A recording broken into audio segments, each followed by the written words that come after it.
Hi there, I'm Elizabeth from Tilda, and in this video I will show you how to create a floating text animation effect without any code on Tilda. Let's get started.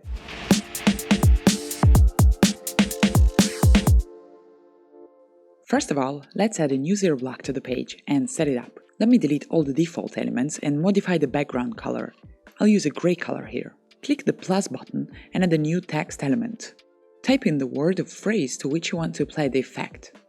Increase the font size to see the effect better and place the text at the bottom of the block. Now we need to break the word into letters. Let me show you how I usually do this. First, I set the minimum width for a text element. Then I select all the letters except the first one and cut them with the shortcut Command-X on Mac or Ctrl-X on Windows. Next, I duplicate the first letter by dragging it while holding down the Alt key or Command for Mac. Then I paste the text using Command-V on Mac or Ctrl-V on Windows. Thanks to the fact that I specified the minimum width for the text element, each letter keeps this space on both sides. This will help me align the elements in the next step. Repeat this with the other letters. Now select all the layers and align them to each other. Specify -15 for horizontal spacing.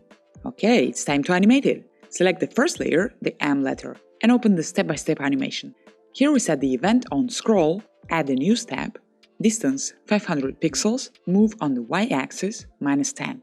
Great, now copy the animation, select the layer with the second letter, paste the animation, and adjust the move on the y-axis to -100. That's how the floating effect is achieved, since the letters move at different distances within the same time frame.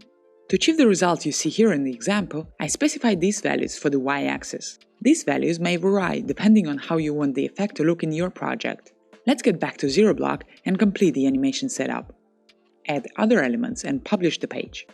Great, now we're done. Such effect also works on mobile devices. To enable it, open the mobile layout, 320 pixels, select all the animated layers, and click the switch on button under mobile animation in the settings. Let's check it out. Great, it works perfectly. Like this video if you learned something new, subscribe to the Tilda channel for more tutorials on web design, and see you soon. Bye bye!